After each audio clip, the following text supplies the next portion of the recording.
కేంద్రం రాష్ట్రానికి సహకారం అందించడం లేదని అపవాదు వేస్తున్నారని బీజేపీ ఏపీ అధ్యక్షురాలు పురంధేశ్వరి పేర్కొన్నారు. పొత్తుపై టీడీపీ, బీజేపీ, జనసేన తర్జన భర్జన. టీడీపీ, బీజేపీ, జనసేన పొత్తు ఇంకా తేలడం లేదు. 6 లోక్సభ, 12 అసెంబ్లీ సీట్లు కావాలని బీజేపీ అడుగుతోంది. ఇప్పటికే టీడీపీ, జేఎస్పీ సీట్లపై క్లారిటీ వచ్చినట్లు తెలుస్తుండగా ఇప్పుడు బీజేపీ అడుగుతున్న టికెట్లపై తర్జన భర్జన మొదలైంది. అటు ఎట్టి పరిస్థితుల్లోనూ సంక్రాంతి నాటికి పొత్తుపై క్లారిటీ తీసుకోవాలని బీజేపీ భావిస్తోంది. ఇదే విషయమై ఆ పార్టీ అగ్రనేతలతో చర్చించేందుకు జనవరి మొదటి వారంలో పవన్ ఢిల్లీ వెళ్లనున్నట్లు సమాచారం.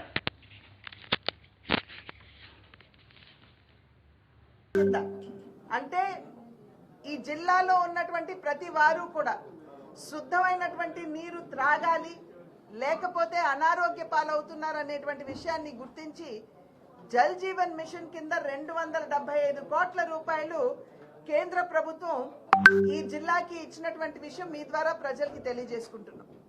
అదేవిధంగా మన ఈ జిల్లాలో ఒక మెడికల్ కాలేజ్ 475 కోట్ల రూపాయలు సంపూర్ణంగా కేంద్ర ప్రభుత్వ సహకారంతో ఇవాళ మన జిల్లాలో ఒక మెడికల్ కాలేజ్ వచ్చేటువంటి అవకాశం ఉన్నది. దాని మీద కూడా దృష్టి కేంద్రీకరించడం జరిగింది. అదేవిధంగా కోటిపల్లి నుండి నర్సాపురం ఏదైతే చిరకాల వాంఛ మనకి రైల్వే లైన్ కి సంబంధించి ఉందో 1100 కోట్ల రూపాయలు కేంద్ర ప్రభుత్వం ఇప్పటికే కేటాయించింది. కానీ రాష్ట్ర ప్రభుత్వం తన వాటాగా ఇవ్వాల్సినటువంటి 385 కోట్ల రూపాయలు ఇప్పటికి వరకు కూడా సరిగ్గా చెల్లించినటువంటి సందర్భంలో ఆ పనులు నత్తనడకన సాగుతున్నటువంటి విషయాన్ని ఇక్కడ ప్రజలు గమనించాలి. ఎందుకంటే ఈ ప్రాంత ప్రజలకి ఇది ఒక చిరకాల వాంఛ. మనం ఖచ్చితంగా కోటిపల్లి నర్సాపురం రైల్వే లైన్ చూడాలి అనేటువంటి కళ రాష్ట్ర ప్రభుత్వ సహకారం లేనటువంటి సందర్భంలో అది కలగా మిగిలిపోతుంది అనేటువంటి ఆందోళన చాలా మంది హృదయాల్లో లేకపోలేదు. అదేవిధంగా అమలాపురం నుండి రావులపాలెం వరకు హైవే ఆ నిర్మాణం కూడా కేంద్ర ప్రభుత్వ సహకారం అయితే సంపూర్ణంగా అది కూడా ఇక్కడ ఉన్నటువంటి ప్రజలు గుర్తించాలి. అమలాపురం నుండి రావులపాలెం హైవే NH 216 ఏదైతే ఉందో ఇప్పుడు మనం అనుకున్నాం దానికి 1093 కోట్ల రూపాయలు అంటే దగ్గర 1100 కోట్ల రూపాయలు దానికి కేటాయించడం జరిగింది అని చెప్పి మనం అందరం కూడా గుర్తించాలి. అదేవిధంగా డ్రెడ్జింగ్ కార్పొరేషన్ ఏదైతే ఉందో మనందరికీ తెలుసు. ఇక్కడ అంతర్వేదిలో 1800 కోట్ల రూపాయలతోటి దాన్ని కూడా ఇవ్వటం జరిగింది. మినీ హార్బర్ ఒకటి ఇక్కడ మన ఈ ప్రాంతానికి కేంద్ర ప్రభుత్వ సహకారంతో, రాష్ట్ర ప్రభుత్వం కాదు కేంద్ర ప్రభుత్వ సహకారంతో ఒక మినీ హార్బర్ నిర్మాణం కూడా ఈ ప్రాంతంలో జరిగేటువంటి అవకాశం ఉంది. అదేవిధంగా మన ప్రాంతం నుండి చాలా మంది మన బిడ్డలు నుండి వెళ్తున్నారు. ప్రత్యేకించి మన బిడ్డలు ఉపాధి అవకాశాల కోసం లేదా చదువుల కోసం ఇతర దేశాలకు వెళ్తున్నటువంటి సందర్భంలో ఇక్కడ పాస్పోర్ట్ సేవా కేంద్రం దాని ఆవశ్యకతని గుర్తించి ఇక్కడ దాన్ని కూడా మంజూరు చేయటం జరిగింది. అదేవిధంగా గౌతమి నది, వైనతేయ మరియు వశిష్ట ఈ నదుల మీద ఏవైతే బ్రిడ్జ్ నిర్మాణం జరుగుతుందో అది కూడా కేంద్ర ప్రభుత్వ సహకారంతో జరుగుతుంది. కనుక ఇన్ని విధాలా కూడా కేవలం ఒక్క బిఆర్ అంబేద్కర్ కోనసీమ జిల్లాకి ఇంత పెద్ద ఎత్తున కేంద్ర ప్రభుత్వం తన సహకారాన్ని అందిస్తుంటే ఇవాళ రాష్ట్ర ప్రభుత్వం ఏం చేస్తుందనేటువంటి విషయాన్ని కూడా మనం బేరీజ్ వేసుకోవాల్సినటువంటి అవసరం ఉన్నది. ఇవాళ రాష్ట్రంలో ఉన్నటువంటి పరిస్థితులు కనుక మనం చూసినట్లయితే అవినీతిలో కూరుకుపోయి విధ్వంసకర పాలన, విద్వేషపూరిత పాలనని ఇవాళ మనం రాష్ట్రంలో చూస్తున్నాం. స్టిక్కర్ ప్రభుత్వం అని చెప్పి రాష్ట్రంలో ఉన్నటువంటి వైఎస్ఆర్సీపీ ప్రభుత్వానికి భారతీయ జనతా పార్టీ నామకరణం చేయడం జరిగింది. ఎందుకంటే కేంద్రం ఏ పథకాన్ని ప్రవేశపెట్టినా కూడా దానికి తన స్టిక్కర్ అందించుకుని ఇంతకు ముందున్నటువంటి తెలుగుదేశం ప్రభుత్వం కావచ్చు, ఇప్పుడు అధికారంలో ఉన్నటువంటి వైఎస్ఆర్సీపీ ప్రభుత్వం కావచ్చు, ఈ రెండు ప్రభుత్వాలు కూడా కేంద్ర ప్రభుత్వం ఇచ్చినటువంటి సహకారానికి తమ లేబుల్ అంటించుకుని ఇవి మావి అని చెప్పుకునేటువంటి పరిస్థితి మనం రాష్ట్రంలో చూస్తున్నాం. పోనీ కేంద్ర ప్రభుత్వాన్ని వదిలేసేయండి, కేంద్ర ప్రభుత్వం కాదు కదా, ఇవాళ వెంకటేశ్వర స్వామిని కూడా వదలని పరిస్థితి మనం ఇవాళ రాష్ట్రంలో చూస్తున్నాం. మనం కనుక తిరుమల తిరుపతి బోర్డు చైర్మన్ వారు అన్య మతస్థులు, ఏ విధంగా వారిని టీటీడీ బోర్డు చైర్మన్ గా మీరు నియామకం చేశారని చెప్పి ప్రశ్నించిన మొట్టమొదటి పార్టీ భారతీయ జనతా పార్టీ. ఎందుకంటే హిందుత్వం మీద నమ్మకం లేనటువంటి వారు అక్కడ తిరుమల తిరుపతి దేవస్థానంలో ధార్మిక పరిరక్షణ ఏదైతే జరగాలో అది ఏ మేరకి జరుగుతుందనేటువంటి అనుమానం, ఆందోళన రాష్ట్రంలో ఉన్నటువంటి ప్రజలకి లేకపోలేదు.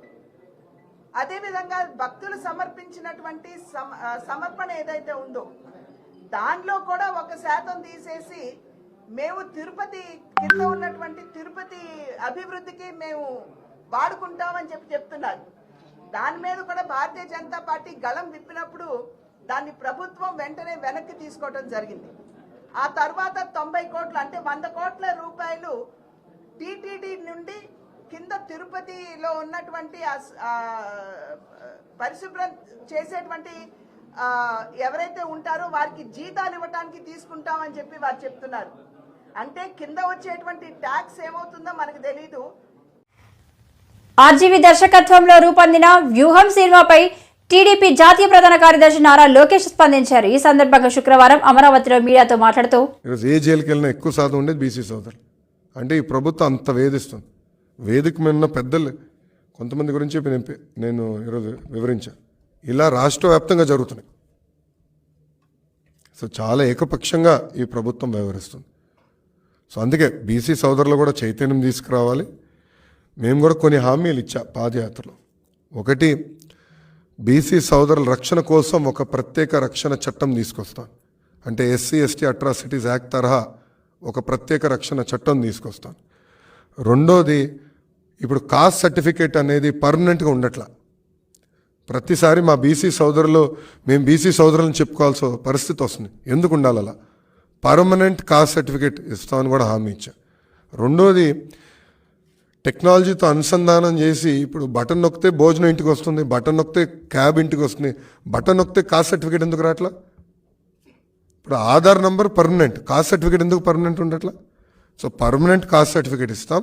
అదేవిధంగా యాప్ ద్వారా ఆ సర్టిఫికేట్ వాళ్ళకి అందుబాటులో తీసుకొస్తాం. సో ఏ ప్రభుత్వ ఆఫీస్ చుట్టూ తిరగకుండా అది అందజేసే బాధ్యత మేము తీసుకుంటామని చెప్పా.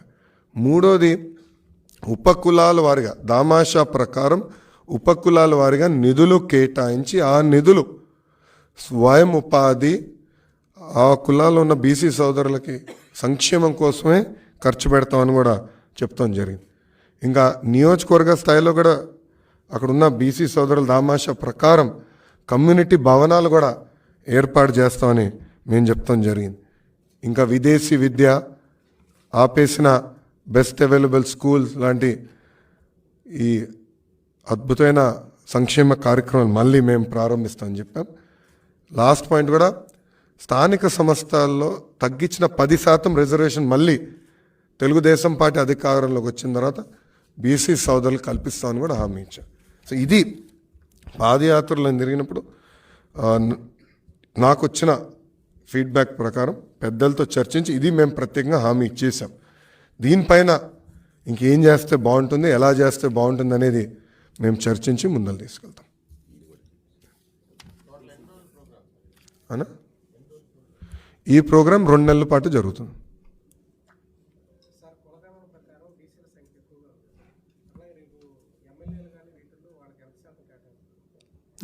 నాడు నేడు ఎప్పుడు బీసీ సోదరులకి ఎక్కువ సీట్లు ఇచ్చింది తెలుగుదేశం పార్టీ.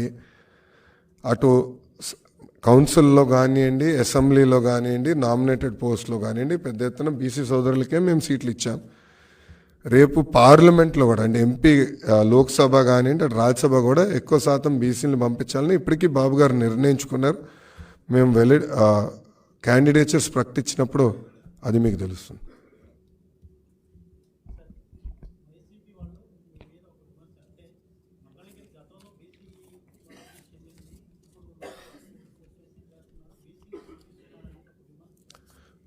రెండుసార్లు వైకాపా పార్టీ నుంచి మంగళగిరిలో ఎవరు గెలిచారండి? ఆయన పేరేంటండి? పౌర గ్రంథాలయంలో జనసేన మీడియా సమావేశం. 22వ వార్డు కార్పొరేటర్ పీతల మూర్తి యాదవ్ కామెంట్స్. ఇప్పటి వరకు వాళ్ళ గురించి ఆలోచించే పరిస్థితి ఈ ముఖ్యమంత్రి చేయకపోవడం చాలా దారుణమైనటువంటి విషయం. అంగన్వాడీలు ఇవాళ చూస్తూ ఉన్నారు మీరు. రాష్ట్ర వ్యాప్తంగా అంతా కూడా అంగన్వాడీలు ఇవాళ ధర్నాలు చేస్తున్నా కానీ పసిబిడ్డలకి ఆహారం ఇచ్చేటువంటి పరిస్థితి ఇవాళ ఎక్కడెక్కడ ఇవాళ కేంద్రాల్లో లేవు. అయినా కానీ అంగన్వాడీ సమస్య పరిష్కరించే దిశగా ఈ ముఖ్యమంత్రి జగన్మోహన్ రెడ్డి చేపట్టుకోవడం చాలా దారుణం. ఇవాళ మీరు చూశారు, రాష్ట్ర వ్యాప్తంగా ప్రజా ఆరోగ్యం పడగేసిందన్న మాట ఇవాళ ఎక్కడ చూస్తే అక్కడ మనం చెత్త ఎక్కడ చూస్తే అక్కడ పేరుపోయింది. పారిశుద్ధ్య కార్మికులు రాష్ట్ర వ్యాప్తంగా సమ్మె చేస్తున్నారు కదా 4 రోజుల నుంచి కూడా. కనీసం ప్రజారోగ్యం గురించి పట్టించుకునేటువంటి దాఖలాలు ఈ ముఖ్యమంత్రి జగన్మోహన్ రెడ్డి ఉందని చెప్పి అడుగుతా ఉన్నాం.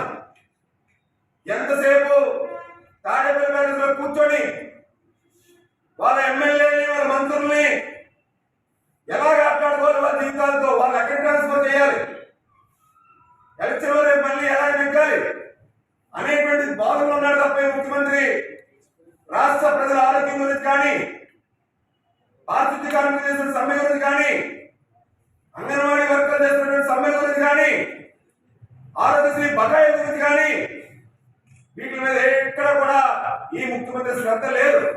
కేవలం దాచుకోవడం, దోచుకోవడం, రేపు మళ్ళీ ఎలా పోవడం, అందరూ ఎక్కాలి, మళ్ళీ రాష్ట్ర ప్రజలు మనం ఏ విధంగా మోసం చేయాలని చెప్పి ఒక కృతనిశ్చయంతో చేసినటువంటి కార్యక్రమం తప్ప నిన్న మనం చూసాం టీవీలో ఎవరో రాంబాబు గారు నేను రాజకీయాలు తప్పుకుంటానంటున్నారు. అంటే వైసీపీ పార్టీ నుంచి పోటీ చేయడానికి భయపడతారు నుండి రాజకీయాలు తప్పుకునేటువంటి స్థితికి ఇవాళ వైసీపీ ప్రభుత్వం వచ్చేసింది. ఎవరికి సీట్లు వస్తాయి, ఎవరికి సీట్లు రావు, ఎవరు తలలో అలగుంటే తెలియని పరిస్థితులు, అగమపోయిన పరిస్థితులు ఇవాళ వైసీపీ పార్టీ ఉన్నదనడానికి నిదర్శనం గత 4 రోజుల నుంచి జరుగుతున్నటువంటి ప్రక్రియ. దీంట్లో భాగంగానే మీరు చూశారు, సాక్షాత్తు సిబిసిఎన్సి దగ్గర టైకూన్ కోటల దగ్గర రోడ్డు మూసేయడానికి మేము ధర్నా పిలుపునిస్తే నేను ఒక సామాన్య కార్పొరేట్ పార్టీ జనసేన కార్పొరేట్ అయ్యింది నన్ను అరెస్ట్ చేశారని చెప్పి మా పిఎస్సి చైర్మన్ నాదెళ్ల మనోహర్ గారు సాక్షాత్తు ధర్నా దిగారు. నన్ను అరెస్ట్ చేసినా జైలుకి వెళ్ళినా కానీ మేము ఒక సోషల్ కాజ్, విశాఖ ప్రజలు పడుతున్న ఇబ్బందుల కోసం మేము అండగా నిలబడతామని చెప్పి పిలుపునిచ్చి అండగలిచ్చినటువంటి గొప్ప వ్యక్తి పిఎస్సి చైర్మన్ మనోహర్ గారు. మరి అదే విధంగా పవన్ కళ్యాణ్ గారు నోవాటలో మీరందరూ కూడా జైలు పాలైతే, అన్యాయంగా అక్రమంగా అరెస్ట్ చేస్తే వాళ్ళు విడుదలైన వరకు విశాఖను కదలని చెప్పినటువంటి గొప్ప పార్టీ నాయకుడు పవన్ కళ్యాణ్ గారు. అటువంటి పవన్ కళ్యాణ్ గారి నాయకత్వంలో సాక్షాత్తు విశాఖ వైసీపీ చెందినటువంటి ఎమ్మెల్సీ జనసేన పార్టీలోకి వస్తే పవన్ కళ్యాణ్ గారి సిద్ధాంతాలు నచ్చి ఆయన ఆశయ సాధన కోసం, కార్యకర్తలకి పార్టీ నాయకులు ఇచ్చే గౌరవం కోసం అవన్నీ చూసి ఆకర్షితుడై ఇవాళ విశాఖ ఎమ్మెల్సీ వంశీ ఇవాళ జనసేన పార్టీలోకి వస్తే నిన్న మంత్రి అమర్ ఏం మాట్లాడుతున్నా అర్థం లేదు. ఇదే వంశీ ఆ యొక్క పార్టీని తన భుజస్కంధాల పైన జెండా పట్టుకొని మోస్తున్న సందర్భాలు ఉన్నాయి పార్టీ స్థాపించిన దగ్గర నుంచి కూడా. అలాంటి వ్యక్తికి, బీసీ నాయకుడికి అన్యాయం జరిగింది, అవమానం జరిగింది, కనీసం గుర్తింపు లేకుండా మమ్మల్ని రాజకీయంగా అడగొక్కడానికి చూస్తున్నారని చెప్పి ఒక బాధతో, ఒక ఆవేదనతో రాజకీయ సుస్థిరత, రాజకీయంగా రాష్ట్ర అభివృద్ధి కోసం, రాష్ట్ర భవిష్యత్తు కోసం, యువత భవిష్యత్తు కోసం మనం నిలవాలి అంటే జనసేనాని పవన్ కళ్యాణ్ గారికి అండగా ఉండాలి. ఆయన నాయకత్వంలో రాష్ట్రం సర్వతోముఖాభివృద్ధి చెందాలని చెప్పి భావించినటువంటి వంశీ ఇవాళ పార్టీలోకి వస్తే జీర్ణించుకోలేటువంటి గురువాడ అమర్ కానీ, వైసీపీ నేతలు కానీ ఇది కేవలం ఆరంభం మాత్రమే.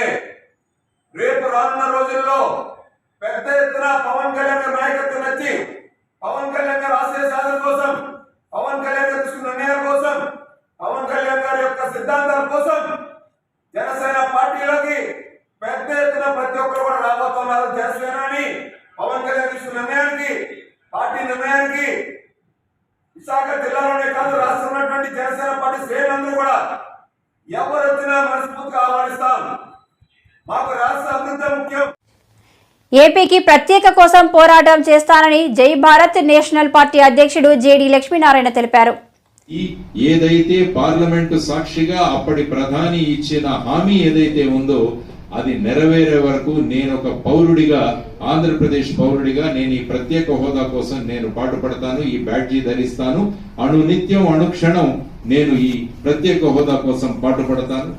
అదే విధంగా మేమందరము కలిసి ఈ ప్రత్యేక హోదా తీసుకురావడానికి ప్రయత్నం చేస్తాము అన్నది.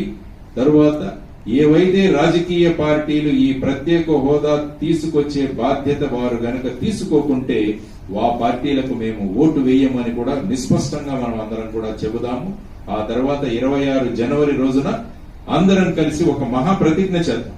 రిపబ్లిక్ డే రోజున మన భారత రాజ్యాంగం అమలులోకి వచ్చింది. ఆ రోజున మనం ఖచ్చితంగా అందరం కలిసి ఒక మహాప్రతిజ్ఞ చేద్దాం.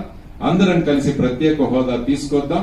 ఆ ప్రత్యేక హోదా గనక రాగలిగితే మన యువతరానికి ఉపాధి, మన ఆర్థిక సంక్షోభం ఏదైతే ఉందో, మనం అప్పులు చేయాల్సి వస్తుందో, వీటన్నిటి నుంచి మనం బయటికి పడి ఆంధ్రప్రదేశ్ ను బ్రహ్మాండమైన స్వర్ణాంధ్రప్రదేశ్ గా మనం అందరం కలిసి తీర్చిదిద్దుకోవచ్చని మీ అందరికీ తెలియజేస్తున్నాను. ఆ విధంగా మా రాబోయే కార్య ప్రణాళిక ఉంటుందని మీడియా ముఖంగా తెలియజేస్తున్నాను. తర్వాత మీడియా కూడా నేను చేస్తున్న విన్నపం, మీరు రిలే చేసే ప్రసారాలు ఏవైతే ఉన్నాయో రోజు మీ మీడియా ఛానల్లో కూడా మీ లోగోతో పాటు పక్కన ప్రత్యేక హోదా ఆంధ్రప్రదేశ్ హక్కు అన్న ఈ బ్యాడ్జ్ ఏదైతే ఉందో దాని లోగో కూడా మీరు వేయగలిగితే ఇంకా ప్రజలలో ఈ నినాదం త్వరగా వెళుతుంది, అందరిలో సంఘటిత శక్తి పెరుగుతుంది.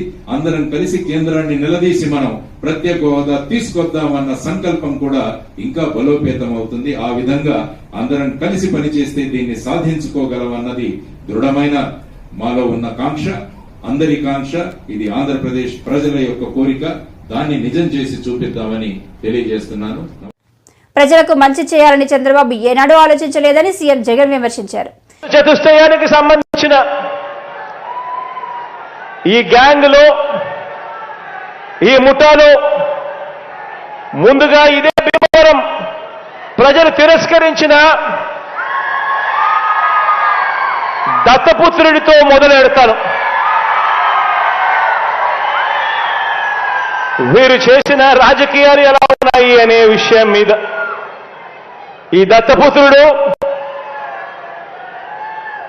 పక్క రాష్ట్రంలో ఈయనది శాశ్వత నివాసం. అడ్రస్ ఎక్కడ అంటే మన రాష్ట్రంలో ఉండదు, పక్క రాష్ట్రంలో ఉంటాడు, నాన్ లోకల్. ఇంకా ఆశ్చర్యకరమైన విషయం ఏమిటో తెలుసా? పక్క రాష్ట్రంలో శాశ్వత నివాసం ఉంటూ పక్కవాడు సీఎం కావాలని ఏకంగా పార్టీ పెట్టిన వాడు బహుశా దేశ చరిత్రలో ఎవడో ఉండడు, ఈయన తప్ప.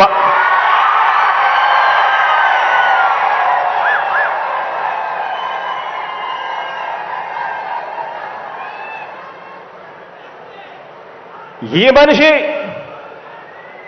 బాబు ముఖ్యమంత్రి అయితే చాలు, అవే నాకు 100 కోట్లు అని, బాబు కోసమే తన జీవితం అని, అందుకు అంగీకరించని వారిని తన పార్టీలో కూడా ఉండకూడదు అని, ఈ విషయంలో వేరే అభిప్రాయం కూడా ఉండదు అని, తన పార్టీ నుంచి వాళ్ళు వెళ్ళిపోవచ్చు కావాలంటే అని చెప్పి కూడా తన సభల్లో ఉపన్యాసాలు ఇచ్చేవాడిని బహుశా ఎవరిని మనం చూసుంటాం, ఒక్క ఈయన తప్ప. ఈ దత్తపుత్రుడికి ఆ బాబు పొత్తులో ఎన్ని సీట్లు ఇచ్చినా ఓకే, ఏ సీటు ఇవ్వకపోయినా ఓకే.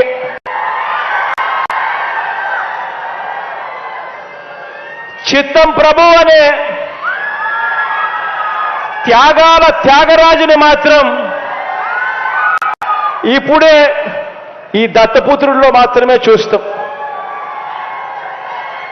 ఎవరైనా ప్రజల కోసం త్యాగాలు చేసేవాడిని చూశాం కానీ ఏకంగా ప్యాకేజీల కోసం త్యాగం చేసేవాడిని మాత్రం బహుశా ఎప్పుడు చూసిండం.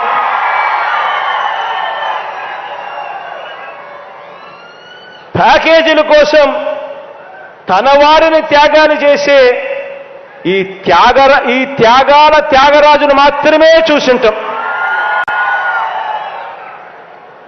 మరో విచిత్రం కూడా చెప్పాలి. మరో విచిత్రం ఏమిటనంటే ఈ త్యాగాల త్యాగరాజు గురించి, ఈ దత్తపుత్రుడు గురించి మరో విచిత్రం ఏమిటనంటే రియల్ లైఫ్లో ఈ పెద్ద మనిషి ఏ భార్యతోనూ ముచ్చటగా కనీసం 3-4 సంవత్సరాలైనా కూడా కాపురం చేసి ఉండడు. ఈ మ్యారేజ్ ఇస్తారు.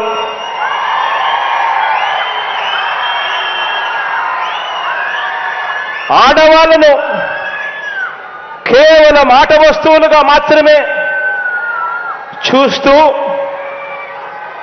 పెళ్లి అనే ఒక పవిత్ర వ్యవస్థను, పెళ్లి అనే ఒక పవిత్ర సాంప్రదాయాన్ని మంటగలుపుతూ 4 ఏళ్లకోసారి పెళ్లి చేసుకోవడం, మళ్ళీ విడాకులు ఇచ్చేసేయడం, మళ్ళీ పెళ్లి చేసుకోవడం, మళ్ళీ విడాకులు ఇచ్చేసేయడం, ఏకంగా కార్లను మార్చినట్టుగా భార్యలను మారుస్తా ఉన్న ఈ పెద్ద మనిషి 3 సంవత్సరాలకు 4 సంవత్సరాలకు భార్యలను మారుస్తా ఉన్న ఈ పెద్ద మనిషి ఇప్పటికే 3 భార్యలు అయిపోయారు అని అంటే ఆలోచన చేయమని అడుగుతా ఉన్నా. ఈరోజు మనమంతా ఉన్నాం. నాకైతే 2 ఆడపిల్లలు ఉన్నారు. మనమంతా కూడా ఆలోచన చేయాలి. మనకు చెల్లెళ్ళు ఉన్నారు, మన ఇళ్లలో ఆడబిడ్డలు ఉన్నారు. ఇలాంటి వాళ్ళు నాయకులు అవుతే, ఇలాంటి వాళ్ళు ముఖ్యమంత్రులు, ఎమ్మెల్యేలు అవుతే, ఇలాంటి వాళ్ళను ఇన్స్పిరేషన్గా తీసుకొని 4 ఏళ్లకొకసారి 3 ఏళ్లకొకసారి ఇదే మాదిరిగా ప్రతి ఒక్కరూ కూడా చేయడం మొదలు పెడితే నిజంగా మన ఆడబిడ్డల పరిస్థితి ఏమిటి, మన చెల్లెళ్ళ పరిస్థితి ఏమిటి, మన ఆడబిడ్డల పరిస్థితి ఏమిటి? ఇలాంటి పరిస్థితిని, ఇలాంటి కార్యక్రమాలు చేసే ఇలాంటి వారిని సమాజంలో, రాజకీయాలలో ఇలాంటి వారికి కనీసం ఓటు వేయడం కూడా ధర్మమేనా అని చెప్పి కూడా ఆలోచన చేయమని కోరుతా ఉన్నా. ఆలోచన చేయమని అడుగుతా ఉన్నా. ఇలాంటి ఆయనేమో ఏ భార్యతోనూ కనీసం 3-4 సంవత్సరాలైనా కూడా కాపురం చేయలేడు. కానీ పొలిటికల్ లైఫ్లో మాత్రం చంద్రబాబు నాయుడుతో మాత్రం తన వివాహ బంధం కనీసం 10-15 సంవత్సరాలైనా ఉండాల్సిందే అని చెప్పి ఏకంగా తన క్యాడర్కు చెప్తా ఉన్నాడు. తన క్యాడర్కి ఇదే మాటలు చెప్తా ఉన్నాడు. చంద్రబాబు నాయుడుతో వివాహ బంధం కనీసం 10-15 సంవత్సరాలైనా ఉండాలి అని చెప్పి. నేను అడుగుతా ఉన్నా, ఆలోచన చేయమని అడుగుతా ఉన్నా మిమ్మల్ని అందరినీ కూడా. నేను అడిగేది ఒకటే, 2 విషయాలు కన్నా కలిస్తే అమృతం తయారవుతుందా అని చెప్పి ఆలోచన చేయమని అడుగుతా ఉన్నా. 4 వంచకులు కలిస్తే మంది పెరుగుతారు కానీ ప్రజలకు చేసే మంచి పెరుగుతుందా అని చెప్పి నేను అడుగుతా ఉన్నా. ఆలోచన చేయమని చెప్పి నేను మిమ్మల్ని అందరినీ కూడా కోరుతా ఉన్నాను. ఒకరేమో పిల్లనిచ్చిన మామ, ఒకరైతే పిల్లనిచ్చిన మామ, సాక్షాత్తు కూతుర్నిచ్చిన మామ ఎన్టీ రామారావునే వెన్నుపోటు పొడిచిన